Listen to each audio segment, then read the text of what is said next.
Hello everybody, MegazardX here, back at it again to give you another very exciting video. And yes, we are literally a week and a half away, believe it or not, until we finally had that big old reveal for the Nintendo Switch 2. And you know what? There's a lot of hype. There's a lot of anticipation. What is Nintendo going to do in terms of their console launch strategy, in terms of all the software and stuff like that, along with any additional new hardware and stuff. And then being able to see exactly, where they're going to price range and all of this stuff and then also the release date time. There's a lot of questions that is running along in the back of everybody's mind though. I figure in today's video, along in what will be next week's video, they're going to be exclusively focused towards Nintendo Switch 2. In next week's episode, I will be talking about all of the different software and stuff and those kind of predictions, that fun little good stuff, the stuff that really matters quite a bit though.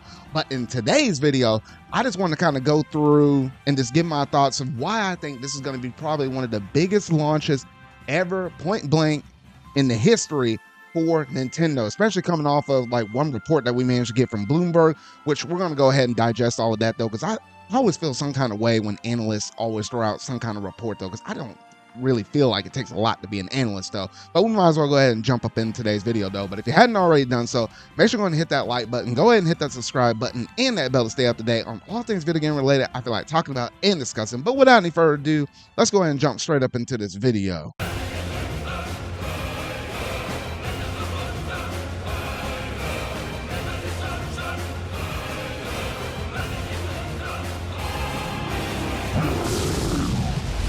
So the Nintendo Switch 2 is going to be a extremely huge launch for Nintendo as a whole.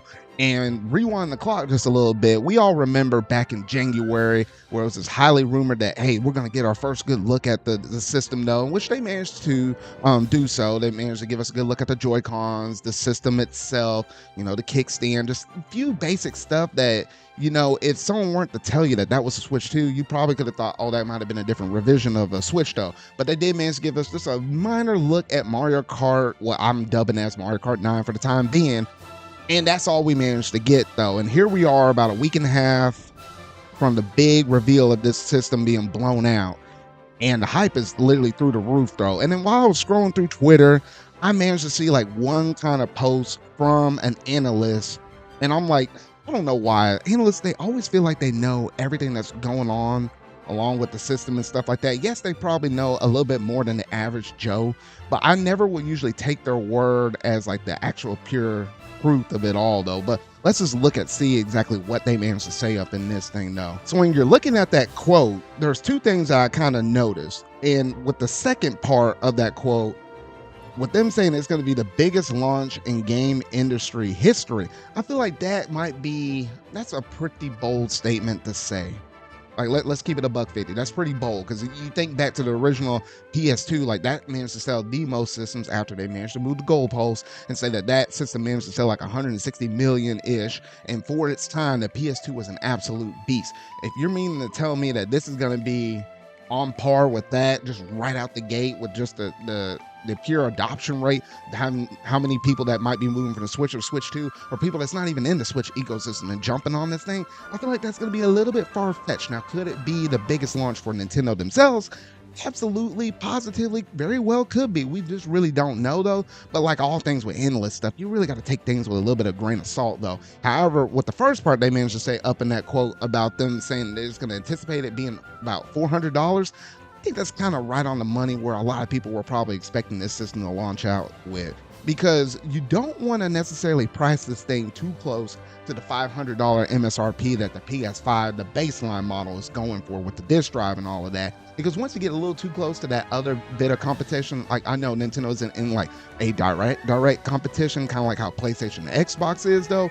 Regardless, they're another platform out there where you're able to play some video games up on it though. So I know Nintendo wants to kind of respect them at least a little bit in that regard though. But coming in at least $100 cheaper than that, and at least having a model for that, I think is definitely the way to go. That isn't to say that there could be like another model out there that say, hey, here's a $450 bundle, where it's like, hey, here's the system plus Mario Kart 9 bundled up with it, so $450 SKU.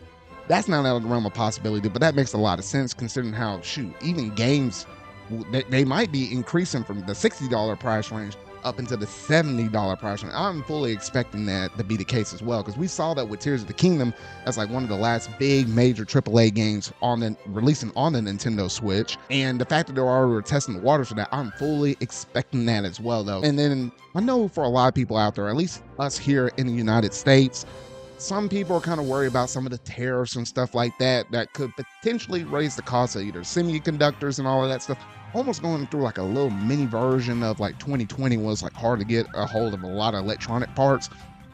And to that, I'd say I don't know necessarily have all of the answers for that. Yes, I do expect some things within the technology sphere to go up in price just a little bit though, but it's really hard to be able to fully expect where they're going to do some things and if they have to raise up the cost of things. Because I mean, let's face it, when you look at the PlayStation system itself, that originally released at $500 for with the disc drive and $400 for without the disc drive, and shoot, price of the sucker has gone up over time. Even the disc drive version, or not the disc drive, the discless drive version for the PS5, it went up from $400 up to $450. So I'm just saying though, so I'm like, you know, things can change on a nickel or a dime. And I know Nintendo and all their businessmen, the people in the suits over there at the Japanese headquarters, like I know they're looking at all this stuff day in and day out. If you're worried or stressing about this thing, I'd say, hey, there's only so much that you can literally do about this mess though. I'm pretty sure no matter what is going to happen or transpire, at least here in the United States,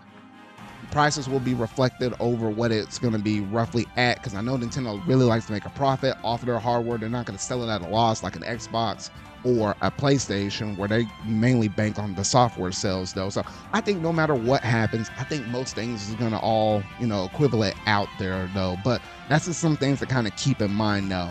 And honestly, I do feel like this could very well be a really strong release for Nintendo in general though. Now, in terms of the release date for this thing, I'm still thinking that they're probably going to be shooting around the summertime period, right? Like that's probably the best time to catch most people trying to, you know, especially with all the diehard fans. Because look, if you're a Nintendo diehard, kind of like myself, you're going to pick up this console on day one. And that definitely allows you to be able to move a good chunk of units through the door within that opening, I would say that first month. And then by the time you get to the end of the year, when you want to have your holiday rush, where you get a little bit more casual people that might want to pick up the system, because now at that point, maybe Mario Kart's already been on the market. Then at that point, maybe you had a brand new 3D Mario game that managed to come out that holiday, would have been like late October or some point November. You can bring in a whole nother wave of people though, so you can have a really strong lineup within the first year though. I won't go any more in terms of like game predictions themselves though. I'll save that for the next video next week though. However, I think the summertime is a prime spot to drop that system, as for what I just already described though. And I'm leaning more so in the month of July at some point, because look, you're going to catch kids coming out of school. They're going to be talking with their buddies on the playground or whatever and be like, hey, look, did you see that brand new hot new system or whatever though? And then obviously, you know, people just have a little bit more time during the summer where they've been traveling, vacation, whatever though. Like you're not necessarily tied up with school as much. Some people with, you know, some adults and whatever though, like, you know, taking their vacations or whatever though, or just having breaks away from, you know, just doing work related stuff. I think that is a good solid point. It's not necessarily a spring launch like what we saw with the Nintendo Switch back in March of 2017 though, but I think this might be the next best thing if you're not going to release it obviously around the holiday time, which I think at this point you might as well go ahead and get ahead of the curve, because we do know that they're going to have those little demo like experiences that you're going to have with, if you manage to get accepted up in the thing. I didn't.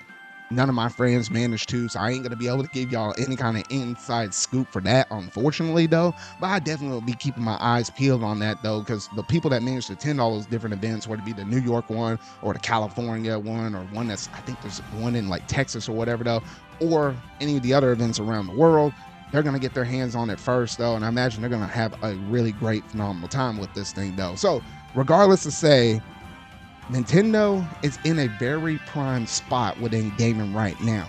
Look, some people have been saying left and right that gaming has gotten a little bit stale, has gotten a little bit boring. It's not necessarily as exciting as you rewind the clock all the way back to the PS2 and the GameCube era or whatever though, where you're constantly getting games out left and right, left and right. You weren't necessarily having big major layoffs from these different companies and stuff, or studio closures or something like that. Big major failures like Concord coming and going like a fart in the wind or something like that. Like times were different back then versus where we're currently at right now. The big ballooning budgets and stuff of these games and stuff. And that's the reason why, shoot, even if you look at PlayStation right now, it's the reason why they hadn't been able to put out as many games in this console generation, where it really feels like most people feel like the PS5, Xbox Series systems generation hadn't really fully started, because you still got games coming out on the PS4 and the Xbox One respectively though. So I think Nintendo's in a really prime spot to say, hey, look, we're going to have a little bit of a cross transitional period with releasing games for the Nintendo Switch that will work on the base system as well as Switch 2, but have your big old 3D Marios, your Mario Karts or whatever, the next new Zelda or whatever though. Have all your big major marquee titles exclusively for the Switch 2, where it's like, hey, it's no brainer. As soon as you're able to financially have enough money to buy a Switch 2, you want to make that jump, because we got some new exciting things in the works. Like, you don't want to necessarily miss out. Almost kind of catch on to that little bit of a FOMO that, hey, that really kind of set the bar in terms of like when the Nintendo Switch first came out on the market, as it being the first and only major hybrid system at that time. Hence, there was a lot of inspiration for all your Asus ROG allies or your Lenovo Legion Go's and stuff, and your Steam Deck stuff. Everybody was trying to catch on that Nintendo win. And I feel like now with the increased power up in their thing, who knows whatever other kind of things they're doing with like NVIDIA related stuff, but I feel like they could definitely knock it out of the park. But y'all gotta let me know down in the comment section down below what all that you think about everything I have mentioned in terms of the Nintendo Switch 2 managing to come out on the market here, honestly, probably within the next few months. But we're going to get a really good look at that here in a week and a half. So if you have any kind of predictions in terms of hardware, you know, what could potentially be showed off or anything like that, or the price point, or how big or how impactful you might think this launch might actually be, I would love to see all your thoughts down in the comment section down below though. But that's going to basically do it in terms of today's video though. But if you really like this, make sure you're going to hit that like button, go ahead and hit the subscribe button and that bell to stay up to date on all things video game related I feel like talking about and discussing. So remember y'all, until our video I make next, see y'all.